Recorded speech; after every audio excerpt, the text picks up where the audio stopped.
Because I am personally affiliated with him. तो लोग मुझसे पूछते हैं कि नहीं बुखारी साहब, आप बताएं कि नूर कैसा था बचपन में। तो मैं कहता हूं कि लुच्चा था। बट जोक्स अपार्ट, बेटा मैं समझता हूं कि नूर मोहम्मद को सिर्फ क्रिकेट तक महदूद रखना एक ज्यादती होगी। He was much more than that. He was a poet, he was an artist, and most importantly, a gem of a person.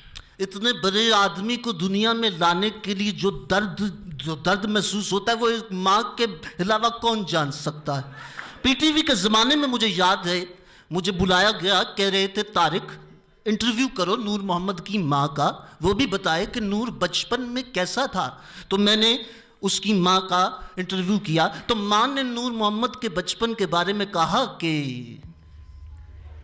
ਨੂਰ ਸਾਡਾ ਮੁੰਡਾ ਬਚਪਨ ਤੋਂ ਹੀ ਬੜਾ એનર્ਜੈਟਿਕ ਸੀ ਤੇ ਕਈ ਵਾਰੀ ਤੇ ਰੋਂਦਾ ਹੀ ਰਹਿੰਦਾ ਤੇ ਅਸੀਂ ਇੱਕ ਦੋ ਵਾਰੀ ਗੌਰ ਨਾਲ ਸੁਣਿਆ ਤੇ ਇੰਜ ਲੱਗਿਆ ਜਿਵੇਂ ਕਹਿ ਰਿਹਾ ਕਿ ਆਊਟ ਏ ਰੋਣ 'ਚ ਵੀ ਅਪੀਲ ਕਰਦਾ ਪਿਆ ਸੀ। ਉਸ ਤੋਂ ਬਾਅਦ ਵੱਡਾ ਹੋਇਆ ਤੇ ਇਹਨੇ ਸ਼ੈਵਾਂ ਚੁੱਕ ਕੇ ਸੁੱਟਣਾ ਸ਼ੁਰੂ ਕਰ ਦਿੱਤਾ ਤੇ ਕਈ ਵਾਰੀ ਤੇ ਸਬਜ਼ੀਆਂ ਚੁੱਕ ਚਟੂਵਟੇ ਨਾਲ ਛਾਟਾਂ ਲਾਉਂਦਾ ਸੀ। ਇੱਕ ਵਾਰੀ ਬਤਾਉਂ ਫੜ ਕੇ ਤੇ ਇਹਨੇ ਛਾਟ ਲਾਈ ਤੇ ਦਾਦਾ ਜੀ ਦੀ ਅੱਖ 'ਚ ਵੱਜੀ ਤੇ ਦਾਦਾ ਜੀ ਅੰਨੇ ਹੋ ਗਏ ਨੇ। ਬਸ ਉਸ ਤੋਂ ਬਾਅਦ ਸਾਨੂੰ ਪਤਾ ਲੱਗ ਗਿਆ कि ਸਾਡਾ ਮੁੰਡਾ क्रिकेटर ही बनेगा। क्रिकेट में जब वो आया तो मुझे याद है मैं टीम का हिस्सा था, तो नूर की जो सबसे फैसिनेटिंग बात थी जिसको देख के मैं भी काफ़ी इम्प्रेस हुआ, वो उसका बॉलिंग एक्शन था। मुझे समझ नहीं आती है, लोग मुझे कहते हैं शेब अख्तर तुम्हारा बॉलिंग एक्शन इतना लंबा है, और मैं को भाइयों और तुमने नूर मोहम्मद का नहीं देखा।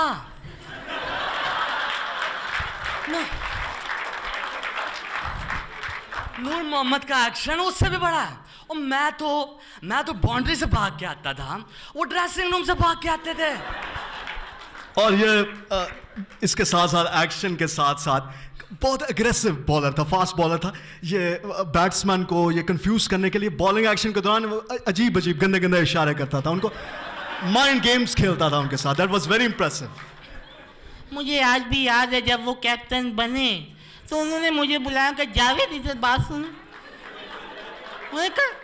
उन्होंने कहा जावेद देखो तुम तोतले जरूर हो मगर ये तुम्हारी स्ट्रेंथ है, इसको अपनी कमजोरी ना बनने देना। फिर मैंने खुल के मैंने गाली भी दी, खुल के मैंने कमेंट्री की, मैं गाने भी गाए, the world is coming down, the flags are up.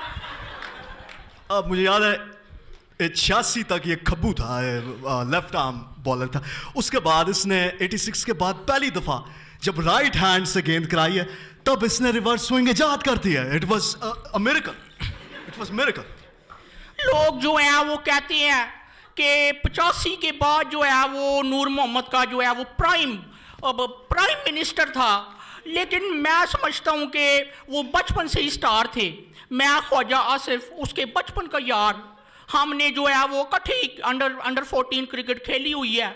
वो जो थे वो लेफ्ट आर्म फास्ट बॉलर थे और मैं अल्लाह के फजल से राइट आर्म 12th मैन की हैसियत से टीम में खेला करता था।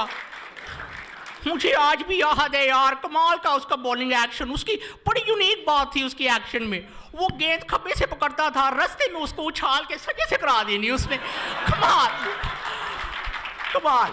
लेकिन मैं समझता हूँ कि उसका कैरियर जो है वो और आगे जा सकता था अगर उसको वो इंजरी जो है वो ना होती। मुझे याद है ये चिन्ना स्वामी था, ये बेंगलुरु में जो इनका स्टेडियम है, बहुत क्राउड था, वो बड़ा हाइप्ड अप था, तो बहुत तेज करा रहा गेंद और उसका हाथ बार बार आके उसके पट पे लग रहा। तो मैंने उसको कई दफा वार्म किया लेकिन वो बार बार उसका हाथ उसके पट पे लग रहा है बॉलिंग करते हुए। बस उस दिन पट थोड़ा सा आगे पीछे हुआ है।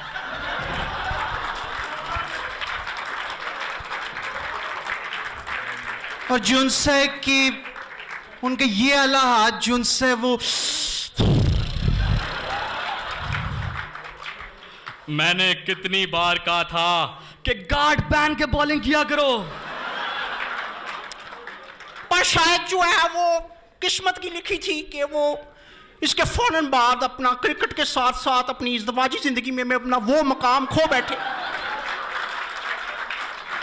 उसके बाद जो है वो कशीदगी बढ़ती रही, घर के अंदर कशीदगी बढ़ रही है, औलाद नहीं हो रही, लड़ाइयाँ हो रही है।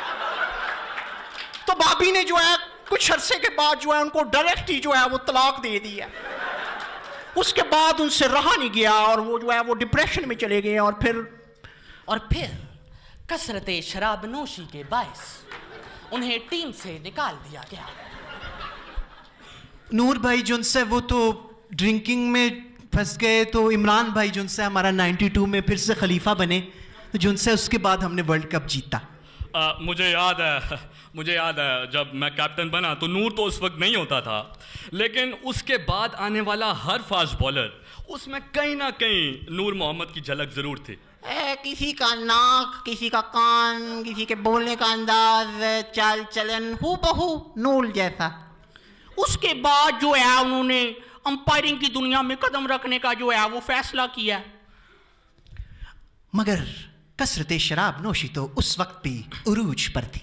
मुझे आज भी याद है 96 का वर्ल्ड कप था, पाकिस्तान इंडिया का मैच हो रहा है और वो भी इंडिया में। जुनसे ये सचिन तेंदुलकर क्लियर जुनसे वो रन आउट हुआ है। फैसला थर्ड अंपायर ने करना था और थर्ड अंपायर थे नूर मोहम्मद।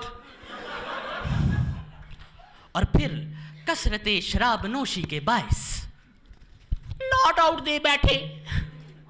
उसके बाद नॉट आउट क्या देना था, तमाम लोगों ने, पाकिस्तानियों ने उनकी इस हरकत पे बहुत गालम गलोच की, बहुत नारे लगे, बहुत रैलियां निकली नूर मोहम्मद के खिलाफ, कह रहे नूरी कुत्ता है, नूरी कुत्ता है। तो नूरी को इतना खौफ आया, इतना अपने लोगों में गुस्सा देख के, कि उसने फैसला किया कि वो भारत में रुकेगा और पाकिस्तान वापस नहीं जाएगा। I still remember when I was in India, he called me, he said, Naeem, I don't know what to do. तो मैंने कहा नूर तू लिखना स्टार्ट कर, you should start writing, because बेटा he had an amazing sense of humor, कमाल का जुगतबाज था वो। मुझे आज भी याद है वो मुझे अक्सर एक जुगत लगाया करते थे। वो कहते थे ये नईम एक दफा नहाने गया तो मैं देखता हूँ कि नंगा ही बाहर आ गया। मैं कहा नईम कुछ शर्म कर और जा कुछ पा गया। तो नईम गया ते जुती पा गया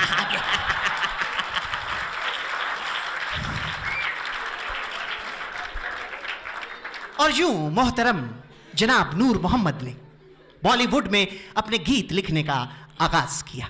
सुभान अल्लाह, क्या गीत, क्या शायरी, यानी अपने आप को मार कर, महबूब के सामने आजिज कर कर, कुत्ता करके ये कहना कि आ ई ओ मेरा दिल ना तोड़ो। वाह सुभान अल्लाह, इस आशिकी के सदके जाऊं।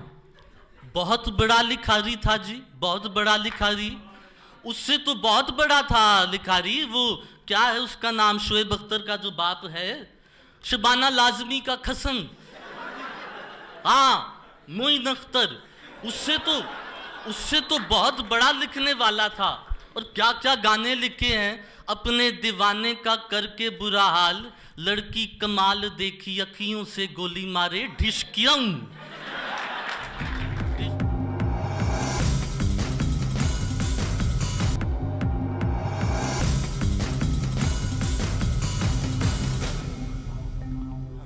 ओके आइए में हमारे साथ वेरी लॉट ऑफ पीपल, इस वक्त 200 से ज्यादा लोगों ने ऑडिशन किया है। सर शाइस्ता ने उन काफी लोगों को रिजेक्ट किया है। ही is looking for that x factor. क्या ये वो एक्स फैक्टर है जिसकी वो तलाश में है? आपका नाम? अपल दसा बाजी नो क्यों ऐसे? अरे कोई तो मैं आपसे पूछ रही थी कि आपके अंदर कोई खास बात जो आपको लगता है कि तमाम जितने लोग यहाँ पे ऑडिशन देने आए हैं उनमें से कोई मुनफरिद बात।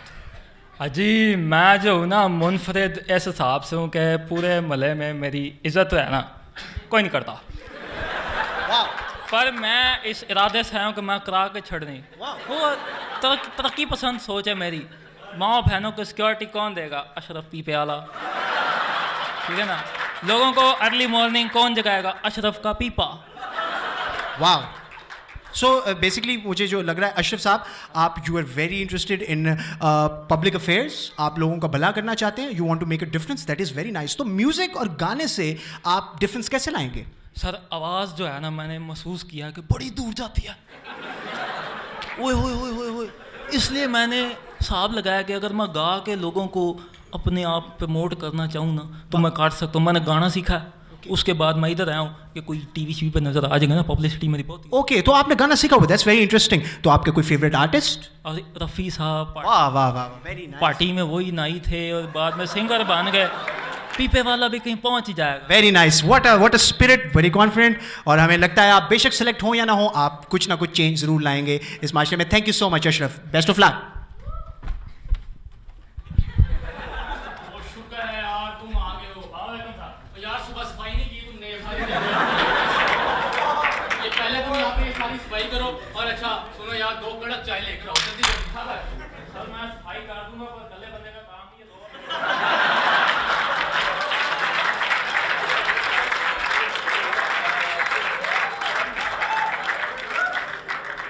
तुम्हें पता है मैं कौन हूँ?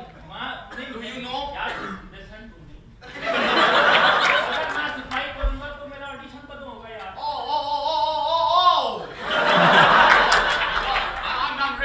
I'm really sorry. My bad. Okay, fine. आप तो मतलब यहाँ गाने आए. All right. क्या नाम है आपका? मेरा नाम अशरफ पीपे आला वाली महमूद पीपे आला. Wow. बड़ा कल्चरल खानदान है आपका. Very good. अच्छा साहब क्या करते हैं आप? मैं जी पीपा बजाता हूँ. पीपा बजाते हैं. Really? हॉबी मेरी है, वैसे आए हम political person. Oh my God. Really? आप किस इलाके में हैं आप? मैं अपने एरिया में.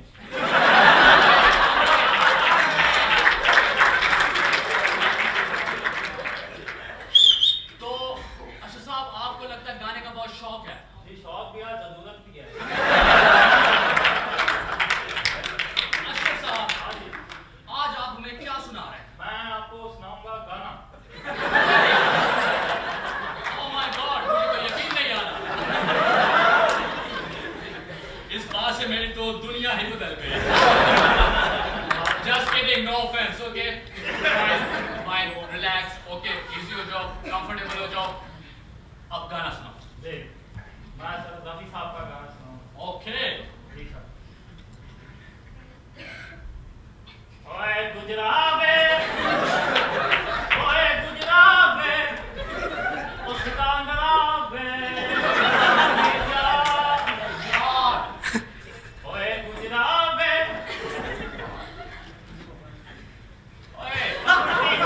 कुर्ती दिल दी. ये क्या गा? Oh, hello. मैंने नक्शा से यहाँ मिला कराएगा.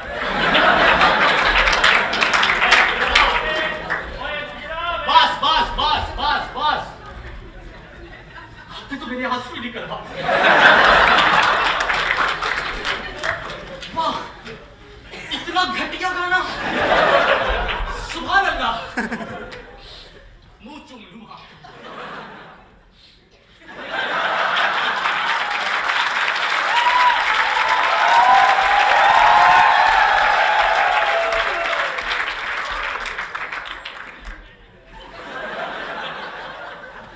अशरफ साहब देखिए, you know, आपकी आवाज तो अच्छी नहीं है, लेकिन क्योंकि आप पॉलिटिशियन हैं, तो लेट्स मेक अ डील. मेरा छोटा भाई जॉबलेस है, क्या आप उसको किसी भी कंपनी में जॉब दिलवा सकते हैं? बिल्कुल नहीं.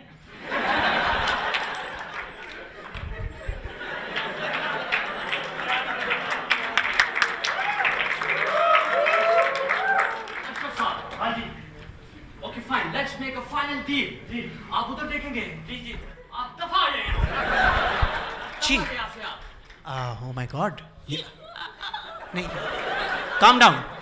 अशरफ साहब, calm down. कैमरे की तरफ. काइंडली.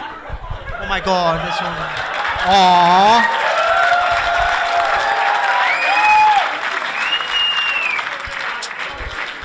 वेरी सॉरी अशरफ, आपके एक्सप्रेशन ये ऐसा होता है, lot of guys, lot of girls जो ऐसा फील करती हैं. आप कैसा महसूस कर रही हैं? कैमरा को बताएं, ऑडियंस को बताएं. मैं ना बड़ी उम्मीद के साथ आया था कि मैं सिलेक्ट हो जाऊंगा. मैंने मेहनत भी बड़ी की थी कि मैं सिलेक्ट हो जाऊँ, पर मुझे टिकट तो दिया नहीं, इधर कोई छापा लगा कर दे दिया. क्या आप अगले साल मज़ीद तैयारी के बाद, मज़ीद प्रिपरेशन के बाद फिर से पाकिस्तान इडियट में आएंगे? मैं पागल ना पूछता था, मैं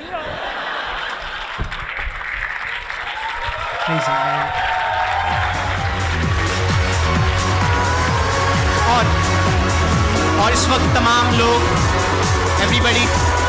एवरीबडी इज गॉन होम, और एक फाइनल कंटेस्टेंट हमारे पास अभी आई है, भागती भागती आई है. आपका नाम क्या है? आप कहाँ से भागती हुई यार? क्या क्या नाम है आपका? फातिमा नाम है मेरा. फातिमा. फातिमा, आप देर हो गई, लेट हो गई? दोनों. अच्छा, तो आप मुझे ये बताएं कि आप अगर सिंगर हैं और इतनी एनर्जेटिक और इतनी एक्साइटेड थी, इतनी पैशनेट थी, तो इतनी लेट क्यों हुई? और आप पाकिस्तान इडियट में किस फिलॉसफी के तहत आई? आप क्या चाहती? वो जिम में थी ना, वहाँ भागते भागते ख्याल आया कि मैं अमेरिकन आइडल नहीं भाग रही, वैसे ही भाग रही थी, तो इसीलिए फिर यहाँ भाग गई. Okay okay okay okay. तो आप भागती भागती यहाँ आ गई? भागती भागती मोटी हूँ ना, देर हो गई. ओके. आप मुझे बताएं कि गाना किस तरह का सुनना पसंद करती हैं? वो जो टीवी ऐड में नहीं आते, घर में शहर में और दफ्तर में अंडे दूध का ताजा मजा है. I really like that. ये तो बहुत अच्छा है. यानी बेसिकली आप something different, something creative, something new, fresh. हाँ जी बिल्कुल ऐसा ही. Very nice. You looking very beautiful, very pretty, very nice dress. मुझे लगता है कि आप सर शाइस्ता को फाइनली इंप्रेस करेंगी. You are the X factor that he is looking for. Very best of luck. Thank you.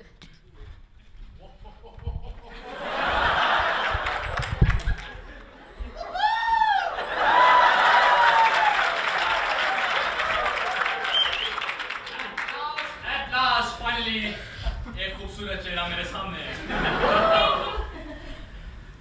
हंसती भी अच्छी लगती है आप. Thank you. All right. What's your name? अजी फातिमा. फातिमा. फातिमा क्या करती हो आप? मैं जिम करती हूँ. जिम करती हो आप? वो मेरी शादी होने वाली थी ना, दूसरी पतिदेव ने कहा है कि जल्दी से पतली हो जाओ. Let me tell you, अपने पतिदेव को मेरे से बात कराओ, मैं उसको समझा दूंगा कि ऐसा नहीं हो सकता.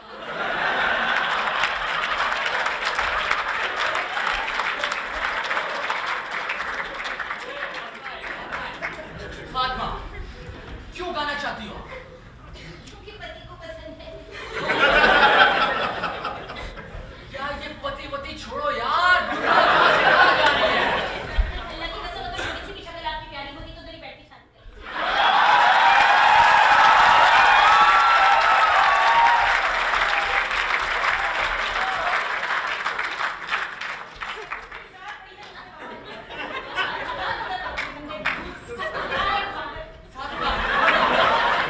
फातिमा, you know, पहली दफा जिंदगी में किसी प्यारी लड़की ने मुझे सस्ती जुगत की है.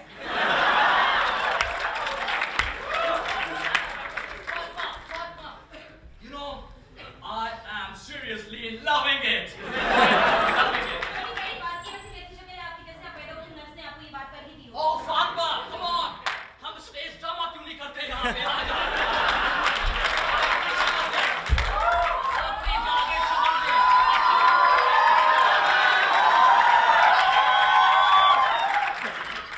ये कहूँ मुझे तो लगता है जैसे ही पैदा हुए कि नर्स ने गिरा दिया होगा, तो मुझे थोड़ा सा असर है अभी भी दिमाग पे लगता है. नहीं, इतनी मोटी नाक तो ऐसा लगता है. यार इसका पति कहाँ पे है यार? फातिमा, ऑडिशन स्टार्ट होने वाला है, इतना टाइम नहीं है मेरे पास. क्या गाना है? Come on.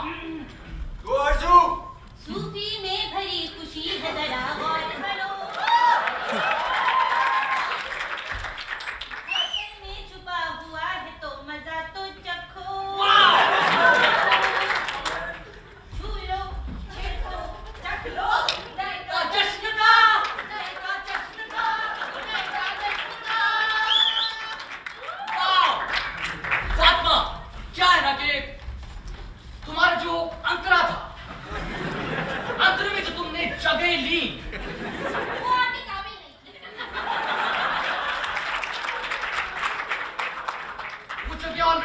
कोई ले चुका था। बहरहाल मुखड़ा तुमने बहुत अच्छा गाया। तो फातिमा, डेफिनेटली आप मेरी ओर से मकबूजा कश्मीर आ रही है। वैसे वो जिस जगह लेने की आप बात कर रहे थे, मुझे ये छोटी पिट्ठी बैठी जैसे तो नहीं लिखी हो जगह। फातिमा, आप बोलती बहुत अच्छा है, लेकिन मैं भी बहुत बोर हो रहा था ना दोनों बैठ के गप्पे लगा। सीन।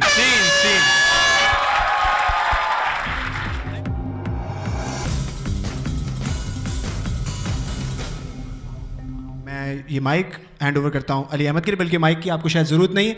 अली अहमद इस गेम का आगाज़ करेंगे। ये बारी बारी आपके पास आएंगे, आपकी मुश्किलात पूछेंगे, और हमारे पास 3 एक्सपर्ट्स मौजूद हैं जो आपको आपके मसलों पे राय देंगे। एक गुड एक्सपर्ट है जो मैं प्ले करूँगा, बिलाल बैड एक्सपर्ट है, और अली हसन अगली एक्सपर्ट है। तो हमारी जो राय हैं, हमारी जो एडवाइस है, वो अपने अपने तरीके की अजीब होगी। So let's see, Ali over to you.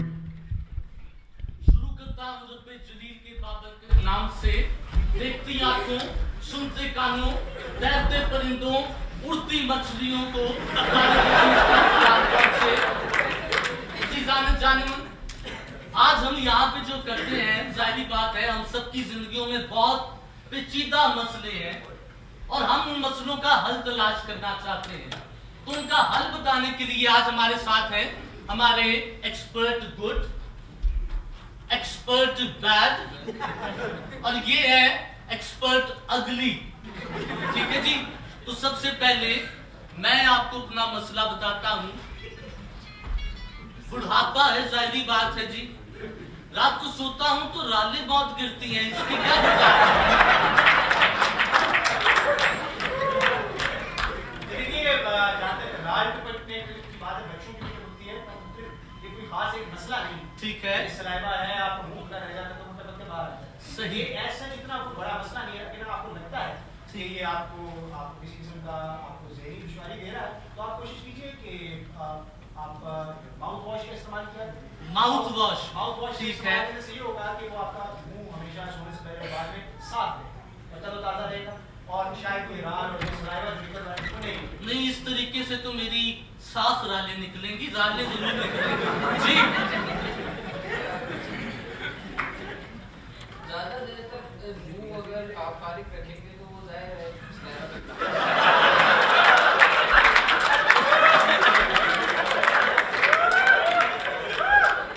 मुंह में कुछ डाल ही रखा नहीं, मैं इलायची खा लेता हूँ जी। निकला ना करें, बस मुंह में रखा। ठीक है जी। आपकी रालें टपकती हैं, बड़ी कुत्ती तबीयत है आपकी। मैं रात को मैं बहू ये मैंने किया है ये मेरे साथ आप कुत्तों को जो लगता है ना इंजेक्शन जी, कुत्तों का इंजेक्शन जबान पे लगाना, जबान। ठीक है जी। अब मैं आप लोगों की तरफ आऊंगा क्योंकि मैं आप सबको देख रहा हूँ, बहुत पेचीदगी में हैं आप सब लोग। देखिए ना, नहीं यार छलांग मार देता हूँ जी। इतने लोग यार जी। कौन? कामरान की अब्बू जी। क्या हुआ यार? ये सोने की क्या बात है?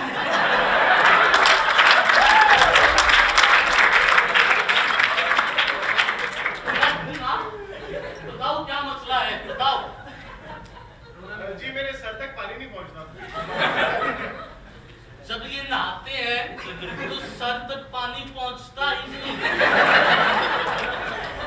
देखिए, ये जाहिर है कि कर्ली बाल हैं, एफ्रो हैं, इनका तो थिक बाल है, जाहिर है कि वो पूरे दिमाग को इसका को कवर किया हुआ। बिल्कुल। तो इसका एक तरीका ये हो सकता है कि वो जैसे लोग स्ट्रेट करवा लेते हैं, जी, जी। बाल स्ट्रेट हो जाता है, पानी स्कैल्प तक पहुंच जाता है। उसके अलावा ये कर सकते हैं कि बहुत इंटेंसिटी वाला shower, high pressure shower use. अच्छा। वो इतना प्रेशर होगा कि वो बाल स्कैल्प के अंदर तक घुस सकते। सही जी। गालिबन नाई है आप।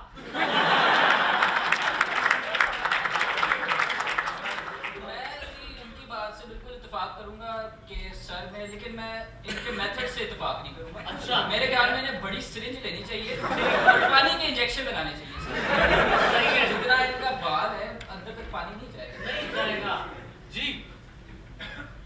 इनका मुंह देख के मुझे आइडिया है कि इन्हें अपना सर कटवा देना चाहिए और उसको पकड़ के ना उसको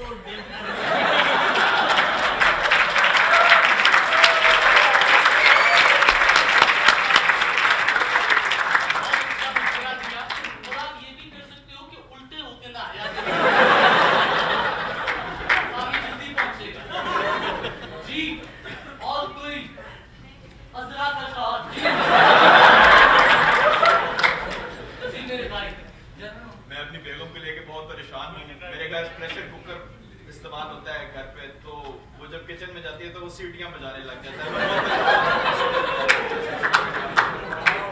प्रेशर कुकर इनकी बीवी को लाइने मार।